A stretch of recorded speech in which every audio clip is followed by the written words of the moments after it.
दोस्तों, ये कहानी एक 15 साल के आवारा मजनू लौंडे की है जो लड़कियों की तितलियों का दीवाना होता है और वो अपनी नौकरानी से भटाभट भटाभट भटाभट करने के लिए पूरी जी जान लगा देता है।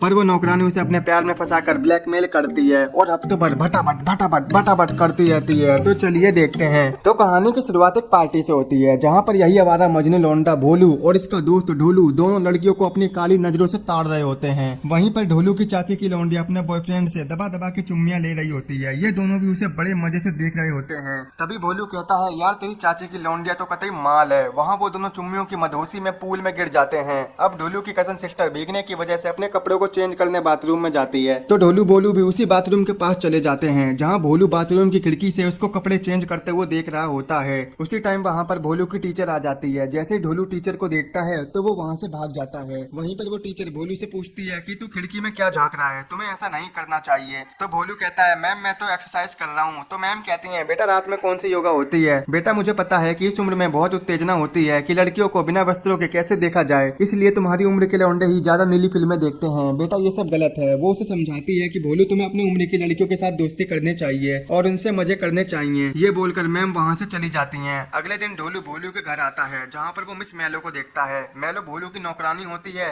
तो उसे देखकर ढोलू कहता है कि यार तेरी नौकरानी तो बहुत मस्त है, ऊपर से उसके खरबूजे भी जबरदस्त है, तेरे तो मजे ही आ गए। और फिर ये दोनों मैलो के बारे में गंदी गंदी बातें करने लगते हैं। वहीं पर हम लश्टर को देखते हैं जो कि भोलू का ड्राइवर होता है। आगे हम देखते हैं कि भोलू के डैड अपने बिजनेस की वजह से कुछ दिनों के लिए शहर से बाहर जा रहे होते हैं। तो भोलू और लश्टर एयरपोर्ट पर उन्हें छोड़ने जाते हैं। वहाँ पर भोलू के डैड उससे कहते हैं कि लश्टर की बातों को मानना और ज्यादा मस्ती मत करना। इसके बाद भोलू घर पर आ जाता है, लेकिन लश्टर उसे दरवाजे के पास छोड़ने की बजाय ग्राउंड में ही छोड़ देता है। यहाँ पर हमें समझ में आता है कि लश्टर भोलू को पसंद नहीं करता। अगले दिन हम भोलू को देखते हैं जो गार्डन में बैठकर मैगजीन पढ़ रहा होता है। तभी वहाँ पर मैलो आ जाती है और उससे बातें करने लगती है। वो उससे पूछती है, बाबू तुम्हें खाने में क्या पसंद है, मुझे बता दो, मैं तुम्हारे लिए बना दूंगी। लेकिन भोलू खाने के बारे में नहीं बल्कि मैलो के पैरों को ताड़ने में लगा हुआ था। उसके बाद हम देखते हैं कि लश्टर किसी मीटिंग के कारण बाहर जा रहा होता है। तभी मैलो वहाँ पर आती है और लश्टर से पूछती है कि क्या तुम मुझे शॉपिंग के लिए बाहर छोड़ दोगे। तो फिर लश्टर मैलो को लेकर चला जाता है। इसी मौके का फायदा उठाकर भोलू मैलो के रूम में चला जाता है। वहाँ पर वो कैमरा लेकर मैलो के सारे कपड़ों की फोटो क्लिक करने लगता है और साथ में वो मैलो की चड्डी भी सूंघता है। अब ये करके इसे कौन सा मजा आ रहा है ये तो इसे ही पता होगा। उधर हम लश्टर को देखते हैं जो कि मैलो से कुछ बातें कर रहा होता है। दरअसल ये दोनों एक प्लानिंग कर रहे होते हैं। तो लश्टर कहता है उसे प्राइवेट लेसन दो, उसे अच्छे से पढ़ाओ। इन दोनों की बातों से हमें समझ में आता है कि भोलू के पापा के आने से पहले लश्टर मैलो के साथ मिलकर कुछ प्लानिंग कर रहा होता है।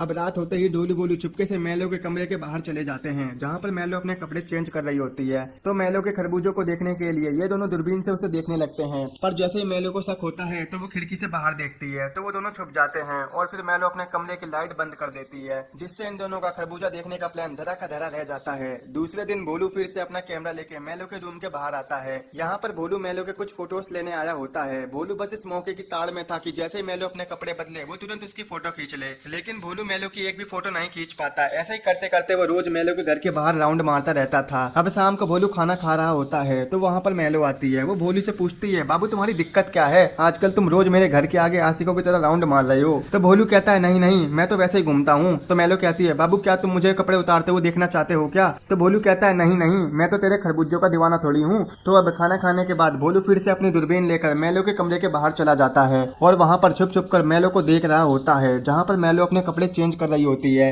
पर जैसे ही मैलो उसे खिड़की से देखती है तो वो भोलू से कहती है, बाबू तुम यहाँ पर क्या कर रहे हो? ये सुनते ही भोलू की हवा देने लगती है। वो मैलो से कुछ कह पाता उससे पहले मैलो कहती है, बाबू तुम अंदर आ जाओ। बाबू अगर तुम्हें मुझे बिना कपड़ों के देखना है तो तुमने मुझे बताया क्यों नहीं? ये सुनकर भोलू शर्मा जाता है, नहीं ऐसी बात नहीं है। लेकिन मैलो कहती है, बाबू अगर तुम्हें मुझे बिना कपड़ों के देखना है तो तुम्हें दरवाजे को बंद करना पड़ेगा। तो भोलू तुरंत गेट बंद कर देता है। तो अब मैलो अपना कार्यक्रम शुरू कर देती है। मैलो वहाँ पर धीरे धीरे अपने सारे कपड़े उतार देती है और भोलू उसे देखकर बहुत खुश होता है। और होता भी क्यों नहीं, बाबू ने खरबूजों के दर्शन जो कर लिए थे। अब जैसे मैलो उसे अपनी चमगादड़नी दिखाती है तो वो बावला हो जाता है। तो मैलो कहती है, बाबू तुम्हें और देखना है? तो भोलू कहता है नहीं। तो मैलो कहती है, क्यों बाबू तुम्हें पसंद नहीं आया? तो भोलू कहता है बहुत आया। ये बोलकर वो वहाँ से भाग जाता है। भोलू जल्दी से अपनी साइकिल लेकर ढोलू के घर जाता है। यहाँ भोलू इतना खुश होता है कि वो ढोलू से कहता है कि यार तुझे क्या बताऊं, आज तेरे भाई ने मैलो की चमगादड़ देख ली जिसके पीछे हम 10 दिनों से पड़े थे। तो ढोलू कहता है जा जा हत्ती लगाकर सो जा। तो भोलू कहता है तू मान या ना मान, मैंने तो बहुत मजे किए। अगले दिन मैलो कपड़ों को प्रेस कर रही होती है तो वहाँ पर भोलू आता है और उसे इग्नोर करने लगता है। तो मैलो उससे पूछती है कि पिछली रात तुमने मुझे बिना कपड़ों के देखा था,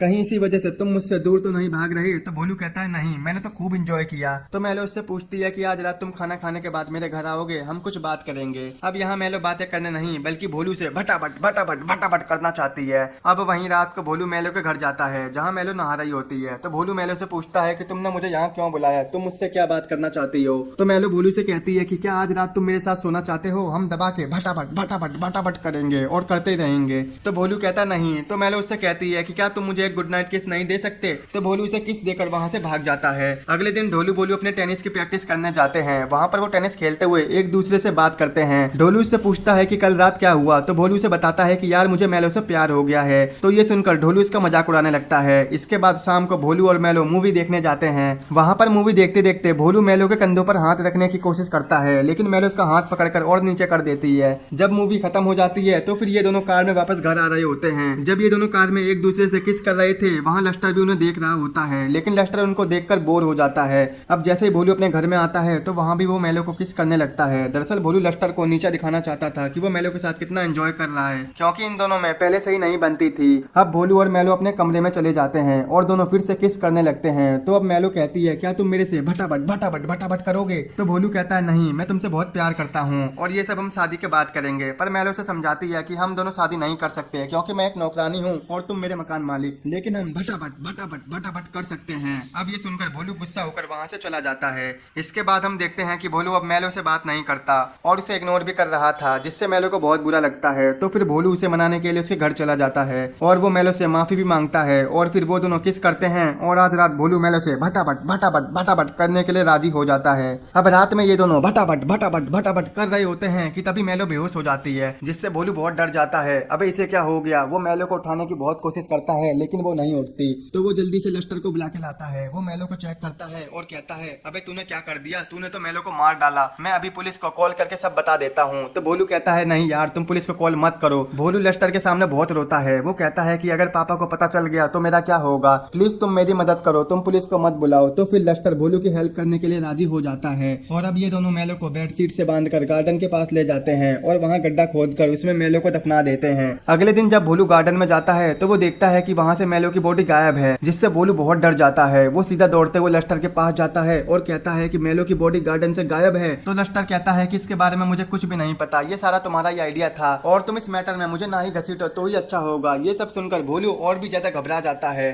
थोड़ी देर बाद भोलू का गार्डनर वहाँ पर आकर उसे एक लेटर देता है जिसमें लिखा होता है कि तुम लोगों ने जिस बॉडी को दफनाया था वो मेरे पास है। अगर तुम चाहते हो कि मैं ये बात पुलिस को ना बताऊं तो तुम्हें मुझे $10,000 देने होंगे। तो अब लस्टर भोलू से कहता है कि अगर तुम्हें इस मैटर से छुटकारा पाना है तो तुम्हें उसे पैसे देने होंगे, नहीं तो वो पुलिस को सब कुछ बता देगा और फिर पुलिस तुम्हें पकड़ लेगी। अब डर के मारे भोलू अपने डैड की तिजोरी से $10,000 निकाल कर लस्टर को दे देता है। आगे लस्टर अपने कमरे में आता है जहाँ पर हम मैलो को छुपा हुआ देखते हैं। वहीं लस्टर मैलो से कहता है कि मैंने तुम्हें होटल में रहने को कहा था, तुम यहाँ क्या कर रही हो। तो मैलो कहती है मुझे वहाँ अच्छा नहीं लग रहा था इसीलिए मैं यहाँ पर आ गई। मैलो कहती है अब ये नाटक कब तक और चलेगा, इसे जल्दी बंद करो। तो लस्टर कहता है कि जब तक हम उसे ब्लैकमेल करेंगे तब तक हमें पैसा मिलता रहेगा और जब तक तुम होटल में छुपी रहोगी। तो मैलो गुस्से में कहती है कि वो 15 साल का लड़का है, उसे ब्लैकमेल करना अच्छा नहीं है और अब ये सारी बात जाकर मैं उसे बता दूंगी। तो लस्टर उसे धमकाते हुए कहता है कि अगर तूने मेरी बात नहीं मानी तो मैं पुलिस को तेरी सारी बात बता दूंगा कि तू कैसे बिना परमिट के यहाँ पर रह रही है और साथ में 15 साल के लड़के के साथ भटाभट भटाभट भटाभट कर चुकी है।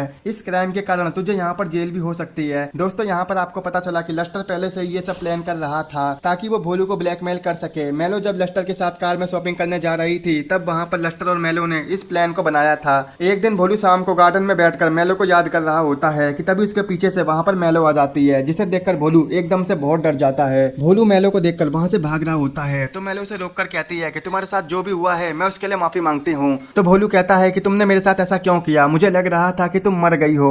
अगर तुमने ये सब पैसों के लिए किया था तो अब तुम्हारे पास पैसे हैं, तुम यहाँ से चली जाओ। तो मैलो भोलू को समझाते हुए कहती है कि ये सब प्लान लस्टर का था, उसी ने मुझे इस काम के लिए मजबूर किया था, लेकिन अब मैं उससे नहीं डरती। तुम चाहो तो मेरी कंप्लेंट पुलिस में कर सकते हो। लेकिन भोलू ये सब करने से मना कर देता है और कहता है पर मेरे डैड के $10,000 का क्या होगा, हमें वो पैसे वापस लेने होंगे। इसके बाद भोलू मैलो को लेकर अपने टेनिस कोच के पास जाता है, जहाँ मेलो कोच को समझाती है कि तुम्हें कैसे पुलिस बनकर लस्टर को धमकाना है और उससे $10,000 वापस लेने हैं। अब ये सब जानकर कोच उनकी हेल्प के लिए मान जाता है। अब अगले दिन कोच पुलिस बनकर लस्टर के घर आ जाता है और लस्टर से पूछताछ करता है। वो कहता है कि उसे शक है कि तुमने मेलो को मारकर कहीं पर छुपा दिया है। वहाँ पर कोच उसे बहुत धमकाता है और कहता है कि अगर तुमने 24 घंटों के अंदर मेलो का पता नहीं बताया तो मैं तुम्हें जेल के अंदर डाल दूंगा। अब इन सबसे लस्टर बहुत घबरा जाता है और जल्दी से अपना सामान पैक करके और वो $10,000 लेकर वहाँ से भागने की तैयारी करता है। अब जब लस्टर अपनी कार से एयरपोर्ट जा रहा था तो उसका पीछा कोच भी कर रहा होता है और साथ में भोलू, ढोलू, मेलो भी उसका पीछा कर रहे थे। अब जैसे ही वो एयरपोर्ट पहुंचता है उसे वहाँ भोलू के डैड मिल जाते हैं। भोलू के डैड को लगता है कि ये मुझे लेने आया है। तभी वहाँ पर मेलो और भोलू भी आ जाते हैं। वहीं पर भोलू का पापा उसके सारे बैग लस्टर को दे देता है, जहाँ पर भोलू पैसों से भरा हुआ बैग खींचते हुए कहता है लाओ मैं तुम्हारी हेल्प कर दूं, और भोलू लस्टर से वो बैग ले लेता है।